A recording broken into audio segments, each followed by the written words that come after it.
नमस्कार, माझं नाव सचिन नारायण सपकाळ. मी राहणार सिल्लोडचा आहे. मी आदित्य अर्बन सिल्लोड शाखेला जॉबला आहे. मी मागच्या महिन्यामध्ये वार संगीते बहिणीकडं आल्या असता मला ह्या आदिवासी कोळी समाज शिक्षण प्रसारक व बौद्धन सेवाभावी संस्था जालना याची माहिती मिळाली आणि याचे प्रतिनिधी म्हणून सुनील तेलंगले सर होते.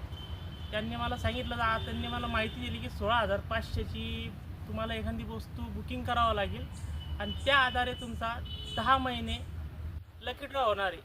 त्या अर्थात मी 300 रुपयाची बुकिंग केली असता लगेच येणाऱ्या एका महिन्यामध्ये लकीली माझी ही जे स्कूटीवर मी बसलेलो आहे ही लकीली मला ही इलेक्ट्रिक बाईक लागली आणि मी खरंच या संस्थेचा सुनील तेलंगले सरांचा आणि यशवंत जाधव साहेब संस्थापक अध्यक्ष त्यांनी याची खूप चांगली सुरुवात केलेली आहे आणि खरंच याचा खूप असं समजा मला पेमेंट मला कमी असल्या कारणानं मला खरंच खूप हातभार लागलेला आहे. खरं मी संस्थेचा आणि सुनील तेलंगे सरांचा खूप खूप आभारी आहे. धन्यवाद.